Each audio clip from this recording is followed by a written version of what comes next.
Forum Purnawirawan TNI itu mengusulkan agar Mas Gibran tuh dimakzulkan. Kalau dari Partai Nasdem sendiri gimana, Pak? Ya sayang sekali, dengan seluruh penghormatan saya pada para senior, karena tidak ada skandal yang menjadi suatu hal tuntutan agar pemakzulan, kan?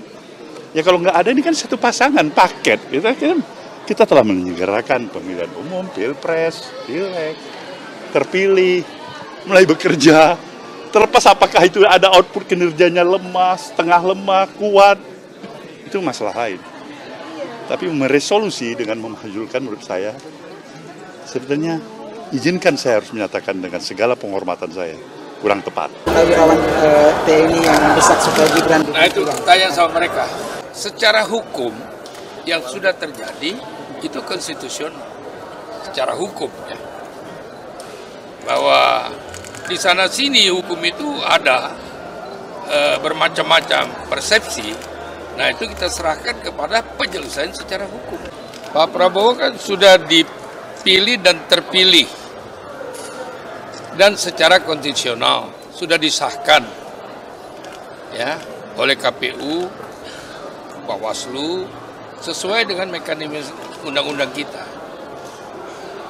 Dan kita tertarik dengan semua komitmen statement-statementnya Pak Prabowo itu yang kita rasakan sama sentuhannya dengan Partai Hati Nurani Rakyat, Hanura. Jadi ya dengan tulus kita akan mengatakan secara konstitusional kita harus mendukung beliau. Itu. Mengusulkan pergantian wakil presiden kepada MPR. Pernyataan ini ditandatangani oleh 103 jenderal, 73 laksamana, 65 marskal, dan 91 kolonel TNI. Naskah ini ditandatangani oleh Fahrul Razi, Jenderal TNI Purnawirawan, dan diketahui oleh Tri Sutresno, Jenderal TNI Purnawirawan. Forum Purnawirawan TNI itu mengusulkan agar Mas Gibran tuh dimakzulkan. Kalau dari Partai Nasdem sendiri gimana, Pak? Ya sayang sekali, dengan seluruh penghormatan saya pada para senior, karena tidak ada skandal yang menjadi suatu hal tuntutan agar pemakzulan, kan?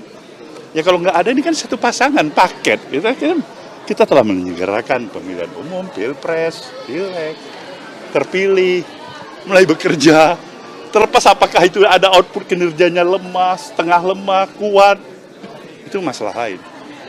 Tapi meresolusi dengan memajulkan, menurut saya, sebetulnya izinkan saya harus menyatakan dengan segala penghormatan saya, kurang tepat. Wirawan TNI yang mendesak supaya Gibran. Nah itu tanya sama mereka. Secara hukum yang sudah terjadi itu konstitusional. Secara hukum ya. Bahwa di sana sini hukum itu ada bermacam-macam persepsi. Nah itu kita serahkan kepada penyelesaian secara hukum. Pak Prabowo kan sudah dipilih dan terpilih dan secara konstitusional sudah disahkan ya oleh KPU, Bawaslu sesuai dengan mekanisme undang-undang kita. Dan kita tertarik dengan semua komitmen statement-statementnya Pak Prabowo itu yang kita rasakan sama sentuhannya dengan Partai Hati Nurani Rakyat, Hanura. Jadi ya dengan tulus kita akan mengatakan secara konstitusional kita harus mendukung beliau. Itu. Forum Purnawirawan TNI yang meminta pemakzulan kepada Wapres Gibran, ya kan? Ini ada lagi dan sasaran tembaknya sama, Pak. Pihak yang sama ini yang disasar gitu loh. Kalau yang tadi Pak Jokowi, ya sekarang anaknya nih, Pak, tanpa ada hal-hal yang dianggap pasal yang dilanggar sesuai konstitusi, tiba-tiba 300-an mantan petinggi TNI ini, Pak, meminta Presiden dan MPR supaya mencopot atau mengganti Wapres Gibran. Ini Gimana nih Pak ya? Logika saya nggak nyampe nih Pak. Tolong saya dikasih pencerahan nih Pak. Sebenarnya kita sama Mas Budius. Logika kita ya nggak nyampe ke sana. Saya kemarin juga ngelihatnya tuh tenggar-tenggar. Apalagi ngelihat Pak Tri Sutrisno, terus ada videonya Pak Jokowi pada saat menjenguk beliau sakit. Ya. Iya. Ini kena kesurupan apa gitu kan? Saya menjenguk Bapak Tri Sutrisno dan alhamdulillah beliau dalam keadaan yang baik dan stabil, sehat, dan tadi Kepala RSPAD Dr. Budi juga menyampaikan bahwa beliau sudah sehat dan bisa diperbolehkan juga berjalan, dan kita berdoa semoga Pak Tri segera bisa diberikan kesembuhan dan bisa pulang ke rumah, bertemu dengan keluarga kembali, dan selalu sehat. Itu ketika Pak Tri sakit itu ketika Pak Jokowi masih menjabat presiden ya Pak ya? Iya, masih menjabat. Ya artinya kan begini Pak. Seorang presiden saat itu Pak Jokowi ketika tahu seorang sesepuh TNI terbaring sakit di rumah sakit, beliau langsung mendatangi. Itu kan menunjukkan penghormatan kan gitu loh Pak ya. Iya kan? Iya. Tetapi kenapa imbalannya yang didapatkan Pak Jokowi seperti itu ya dari Pak Tri Sutrisno? Ini sesuatu yang perlu penjelasan moral juga ini.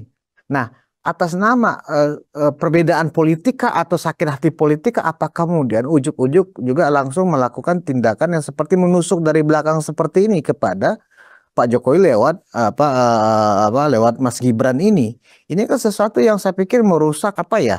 Kita kan punya adab Pak, punya etika ya, punya nilai-nilai luhur gitu loh, bangsa kita ini. Apakah ini contoh yang ditunjukkan oleh orang yang oleh TNI yang paling sepuh saat ini di tubuh TNI sebagai purnawirawannya? Sekarang balik kepada Pak Tri Sutrisno. Dulu begitu hormatnya Pak Jokowi itu. Tapi apakah itu membekas di badan diri dia? Saya nggak tahu. Karena sekarang mungkin bisa saja dia dengan usia yang sekarang sudah sepuh, tiba-tiba dibisikin segala macam kan gitu kan. Jadi bisa terjadi seperti itu. Saya tidak menganggap Pak Tri Sutrisno pikun. Tapi kalau dia sampai melakukan ini sebagai ketua ketua pensiunan ABRI ini ya dia, itu ya pasti ada bisikan kan gitu. Kenapa kok difokus Gibran itu loh? Kalau kemarin PDIP yang mentarget Gibran mati-matian, tidak mengakui Gibran, dimajukan sampai ke PT UN dan sebagainya, itu kan masih Gibran. Kan gagal semua kan? Betul. Nah sekarang mungkin orang ini mengambil kendaraan lain gitu. Saya takut purnawirawan ABRI ini dimanfaatkan dengan kepentingan itu. Ya karena bagaimanapun ada beberapa jenderal yang berafiliasi kepada PDIP ya. Saya bukan menuduh. Tapi kalau kita tarik benang merahnya ya bisa seperti itu. Kok Gibran lagi gitu nggak selesai-selesai. Ini 300 jenderal ini Mas Budius. Ini orang berpendidikan kan. Sudah pasti jadi jenderal itu ngelewatin Lemhanas segala macam. Pasti nggak usah, iya kan? Lewati Sesko, Lemhanas ya kan? Sesko. Itu kan pendidikannya luar biasa, itu nggak usah bicara Pancasila, apanya udah dilahap itu kan. Jadi orang itu sudah tidak bisa diukur lagi intelektualitasnya kalau sudah dibarengi dengan satu tujuan kepentingan dan sebagainya. Gibran itu secara konstitusi kan melewati proses itu dia. Walaupun kemarin ribut di MK segala macam lah ya, waktu proses dia menjadi wapres itu kan. Ya kan orang kan waktu itu bilang ini kalau kemarin jadi wapresnya PDIP ya nggak seribut ini gitu. Karena jadi wapresnya Prabowo apalagi terus menang, jadi nggak selesai gitu. Ada orang yang sakit hatinya sampai sekarang terus jalan. Nah, kembali lagi kepada 300-an yang mulia pensiunan jenderal ini. Mereka kan tahu bagaimana menjaga negara ini kan. Ya kan? Harusnya kan dia menghormati konstitusi, menghormati apa institusi kepresidenan itu kan. Masa sekarang ada pemakzulan wapres tuh? Ya. Wapresnya, jadi presidennya diakui, terus wapresnya mau diganti gitu. Ya, kemarin saya tulis di Facebook ya, apa karena presidennya militer atau wapresnya harus militer gitu. Siapa yang mau gantikan itu? Nah, ini tidak sehat, tidak sehat. Jangan ini anak muda ini diamputasi.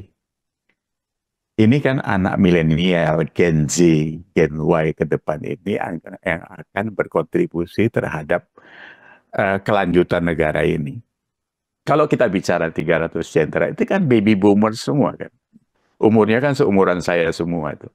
Pada tahun 2009 nanti aja dia sudah 66 sampai 81 tahun.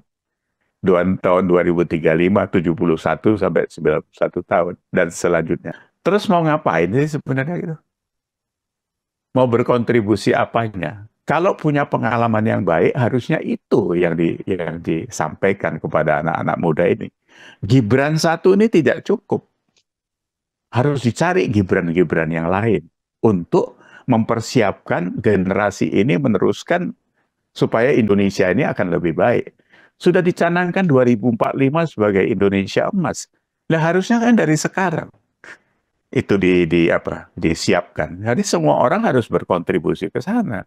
Gibran sempurna sih pasti tidak, tapi dia sebagai trigger anak muda yang sudah menjadi wapres harusnya bisa menjadi magnet untuk anak-anak muda yang lain supaya bagaimana berpolitik dengan baik. Kemarin Gibran di ada medsos ya, kepada sedikit saya nggak nonton deh, yang dikomentari Deddy Sitorus itu. Jadi nggak usah ngurusin itu, urusin aja udah. Itu kan bagian dari apa yang dia sampaikan itu sebenarnya untuk mendorong anak-anak muda ini berpikir positif ke depan.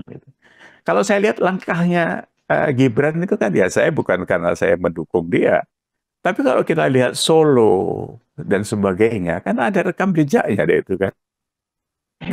Kenapa itu anak harus dibenci? Apa karena memang anak Jokowi itu? Karena kalau secara politik memang ini punya potensi besar. Sehingga ada orang-orang yang mau mencalonkan yang lain-lain, mungkin bisa kalah awu, kata orang Jawa kan, bisa seperti itu. Ya kan? Kayaknya sekarang dua aja Pak sasarannya Pak. Kalau nggak Pak Jokowi, kalau nggak Gibran. Itu pimpong aja tuh Pak terus-terusan. Seolah-olah kan seperti itu target operasi mereka. Iya, jadi bukan urusan yang lebih besar terhadap Indonesia ini. Malah ngurusin orang Solo ini loh gitu. Ya. Pak Jokowi, Gibran. Jadi Pak Jokowi sudah jadi presiden pun masih dianggap membahayakan. Terus Gibran ini bakal jadi presiden, lebih membahayakan lagi kan dia begitu kan. Saya pikir itu jadi, yang ditakuti mereka itu. Apalagi kalau kita bicara soal apa ya Mas Budius, nggak bisa dipungkiri kan bahwa siapa sih calon ke depan anak-anak muda yang sudah nongol? Ya kan, yang ada kan Gibran sama AHY kan gitu kan.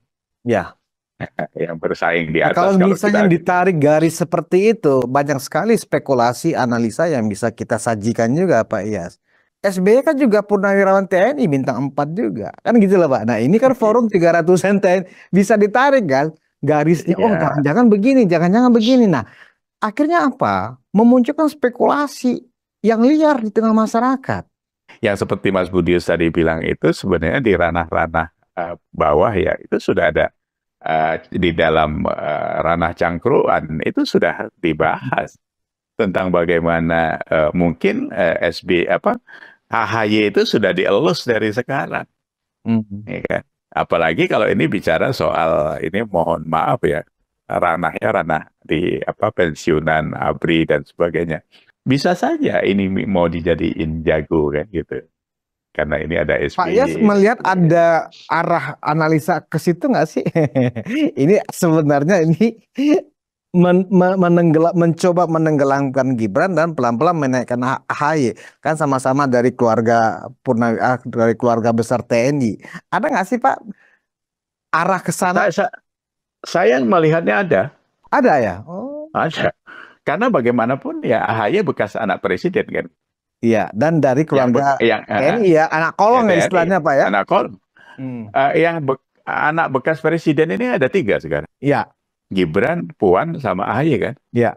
dari obrolan-obrolan liar lah ya, ada ngebaca ke sana gitu. Nah, kalau kita renungi, lihat aja alurnya ya. Apakah itu sudah mulai dimasukkan ke ke rencana jangka panjangnya? Kan bisa aja 2029. Kalaupun sekarang Gibran tidak dimajukan di tengah jalan, kalau Pak Prabowo nyambung ke 2029, wapresnya kan bisa diganti. Itu paling tidak ke situ arahnya kalau saya ngebacanya di situ ya. Mudah-mudahan saya salah gitu. Tapi karena kembali lagi ya Mas Bidius, orang lupa bahwa yang minta Gibran jadi wapres itu kan Pak Prabowo. Ya, Ya kan? dan Sampai itu 3 diperjelas kali oleh disetujui. wawancara CNN dengan Sufmi Dasko ya Pak ya. Iya, itu jelas. Berarti kalau sekarang itu minta dimakzulkan, mereka sudah melangkahi pilihannya Pak Prabowo atau sudah mendowngrade bahwa Pak Prabowo salah pilih gitu kan. Ya kan tidak semudah itu gitu. Apa pembicaraan Pak Prabowo dengan Pak Jokowi, kita tahu prosesnya loh kita Pilpres itu kan. Saya tadi juga sudah bilang bahwa tidak gampang ya, Tuhan yang menentukan, tapi prosesnya itu Pak Prabowo sendiri mengakui kalau nggak direstui Pak Jokowi dia nggak maju waktu itu kan. Ya. Itu disampaikan Saraswati katanya ngobrol keluarga di meja makan itu serius kan itu. Jadi tidak semudah itu kan. Jadi, Gibran mau diginiin, mau diginiin.